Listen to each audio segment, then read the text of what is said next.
दुर्गा सप्तशती एक ग्रंथ जिसमें 700 श्लोक हैं, जो मार्कंडेय पुराण का एक अंश है।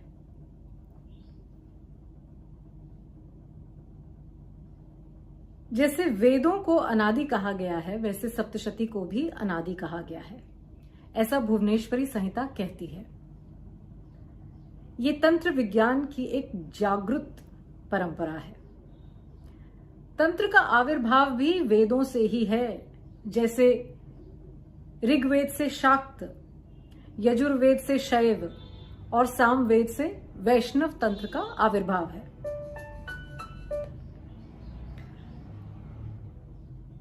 दुर्गा सप्तशती में 3 चरित्र हैं। प्रथम चरित्र जो महाकाली के बारे में है, मध्यम चरित्र जो महालक्ष्मी के बारे में है और उत्तम चरित्र जो महासरस्वती के बारे में है।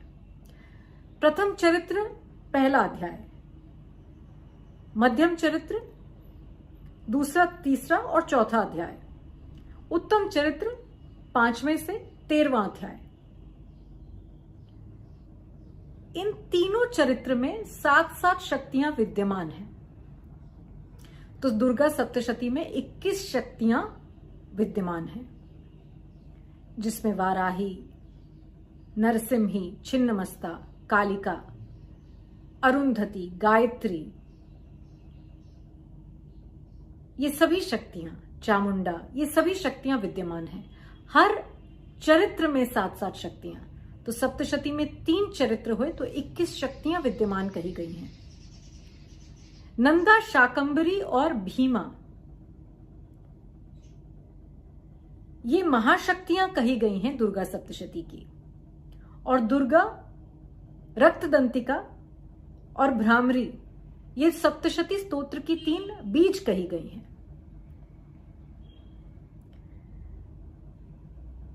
दुर्गा सप्तशती के प्रत्येक अध्याय को करने से लाभ है। वैसे तो इसे पूरा करना चाहिए, ऐसा नहीं कि सिर्फ एक अध्याय पढ़ना चाहिए, मगर हर अध्याय का एक महत्व है, एक परेशानी को से सुलझ जाने का एक उपाय है हर एक अध्याय। तो वो मैं आज आपको बताऊंगी। ये कहा जाता है कि प्रथम चरित्र को एक दिन में, मध्यम चरित्र को भी एक साथ और उत्तम चरित्र को एक साथ पढ़ा जाए। अगर आप पढ़ सकें तो 9 के 9 दिन आप पूरी दुर्गा सप्तशती का जाप कर सकते हैं 9 बार। अगर नहीं कर सकें तो हर चरित्र को एक साथ, हर चरित्र को जब आप शुरू करें तो खत्म करके ही छोड़ें। अब जैसे उत्तम चरित्र है 5वें से 13वें अध्याय तक, तो उसे बीच में नहीं छोड़ें।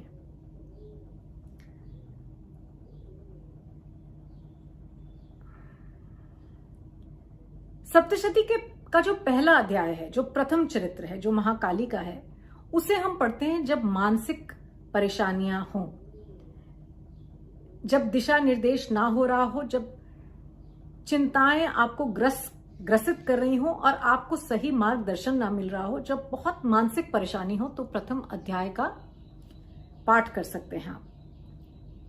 कोर्ट केसेस या मुकदमे जिसे हम कहते हैं, इसके लिए द्वितीय अध्याय को पढ़ा जाता है, जहां मान सम्मान कायम रहे, मगर हमेशा उद्देश्य सही हो, तब आप सप्तशती का पाठ करें, तब शक्ति उपासना करें तो फलित होगी। गलत उद्देश्य से सही काम भी करेंगे तो सिद्ध नहीं होगा। तीसरा अध्याय हम करते हैं शत्रुओं से भय मुक्त होने के लिए, चाहे वो गुप्त शत्रु क्यों ना हो। तो शत्रुओं से भय मुक्त होने के लिए, शत्रु बाधा से निपटने के लिए हम तीसरे अध्याय का जाप करते हैं। चौथा अध्याय जो सप्तशती का है, उसे भक्ति के लिए किया जाता है। निष्काम भक्ति के लिए चौथे अध्याय का पाठ किया जाता है। पंचम अध्याय हम पढ़ते हैं जब प्रेत बाधा हो, किसी भी प्रकार की कठिनाई हो, जिसका कोई रास्ता न निकल रहा हो, तो पंचम अध्याय का पाठ किया जाए। छठा अध्याय दुर्गा सप्तशती का, जैसे बहुत से लोग कहते हैं हम पर किसी ने कोई क्रिया कर दी, कई बार कहते हैं ऑरा क्लीनिंग चाहिए, तो आप स्वयं छठे अध्याय का पाठ कीजिए। कुछ लोग कहते हैं हमें नजर लग गई, तो कोई भी क्रिया की गई हो आपके ऊपर, तो छठे अध्याय के पाठ से आप उसे न्यूट्रलाइज कर सकते हैं। अमावस्या को गंगा स्नान से आप बहुत नेगेटिव्स को न्यूट्रलाइज कर सकते हैं। यह भी एक इंपॉर्टेंट पॉइंट है। जैसे पॉजिटिव्स को हम पूर्णिमा के स्नान पे बिल्ड करते हैं, नेगेटिव्स को हम अमावस्या स्नान पर न्यूट्रलाइज करते हैं। सप्तम अध्याय। सप्तम अध्याय कामना पूर्ति के लिए, कोई मनोकामना पूर्ति के लिए आप सप्तम अध्याय का जाप कर सकते हैं। अष्टम अध्याय, कोई बिछड़ गया है, कोई गुमशुदा है, आप किसी से मिलना चाह रहे हैं, अष्टम अध्याय, इसका गलत उपयोग ना करें। इससे बहुत से लोग वशीकरण के लिए पढ़ते हैं, ये सही नहीं। गलत उद्देश्य से किया हुआ कुछ भी सिद्ध नहीं होगा और एक बुरा कर्म बन के आप पर भारी पड़ेगा, ये हमेशा आप ध्यान रखें। नवम अध्याय को हम संतान प्राप्ति के लिए पढ़ते हैं। कोई अमूल्य वस्तु अगर खो गई हो, उसके मिलने के लिए भी हम नवम अध्याय का पाठ करते हैं। और जैसा कि मैंने कहा, संतान प्राप्ति के लिए कैसी भी बाधा हो, नवम अध्याय का पाठ। दशम अध्याय का पाठ, जब संतान हो मगर योग्य ना हो, रास्ता भटक रही हो, उसे सही दिशा निर्देश के लिए दशम अध्याय का जाप किया जाता है। योग्यता प्राप्त करे हमारी संतान, इसलिए हम दशम अध्याय का पाठ करते हैं। एकादश अध्याय का जाप हम करते हैं या पाठ करते हैं जब व्यापार में हानि होती है, खर्चे बढ़ते हैं और बिजनेस में परेशानी आती है, तो एकादश अध्याय का जाप करते हैं। द्वादश अध्याय का जाप हम करते हैं रोग मुक्त होने के लिए। कोई दवाई है जो असर नहीं कर रही, कोई बीमारी है जो आपको ग्रसित कर रही है, तो दवाई असर करेगी, आप रोग मुक्त होंगे। 12वां अध्याय। 13वां अध्याय, ये भी भक्ति प्रदान करने के लिए, मनोवांछित फल पाने के लिए 13वें अध्याय का जाप होता है या पाठ होता है। ये बहुत शॉर्ट में मैंने आपको सप्तशती के सभी अध्यायों के बारे में बताया। दुर्गा कवच तो ऐसी चीज है कि आप हर रोज पढ़ सकते हैं। दुर्गा कवच अपने आप में एक बहुत ही पावरफुल कवच है। नारायण कवच, दुर्गा कवच, ये तो हम कहते ही हैं पढ़ने के लिए। गीता प्रेस गोरखपुर की किताब आती है दुर्गा सप्तशती की, इन नवरात्रों में आप जरूर खरीदें। मैं आपको अपना एक्सपीरियंस बताती हूँ एक छोटा सा, और यहां पर मैं इसे समाप्त करूंगी।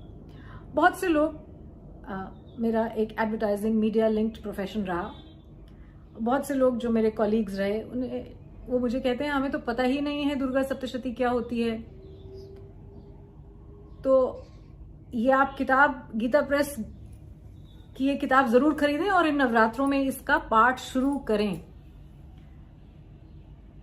बहुत से ऐसे, ये जनरेशन ऐसी है जो इन पुरानी चीजों को, या जो पुराने हमारे पावरफुल मंत्र हैं, उनको जानती ही नहीं है। वो पहले ही डिस्कार्ड कर देती है हमारी संस्कृति को, हमारे इस धरोहर को बिना जाने। तो अपने बच्चों को सिखाइए, सप्तशती का पाठ सुनाइए, ये दीजिए। ये एक बहुत ही पावरफुल उपासना है शक्ति की। सोचिए मत, don't think about it, just by this book and start reading it. ज्यादा से ज्यादा क्या होगा, जरा संस्कृत पढ़ना थोड़ा मुश्किल लगेगा तो हिंदी में भी लिखा है उसके नीचे, इसी गीता प्रेस की किताब में हिंदी में पाठ कीजिए अगर संस्कृत नहीं पढ़ पाए तो। But you must read the Durga Saptashati. ये एक बहुत ही चमत्कारिक उपासना है। मैंने खुद इसे एक्सपीरियंस किया है और मैं आप सभी को कहूंगी कि दुर्गा सप्तशती का जाप, दुर्गा सप्तशती का पाठ इन नवरात्रों में आप जरूर कीजिए। नमस्कार।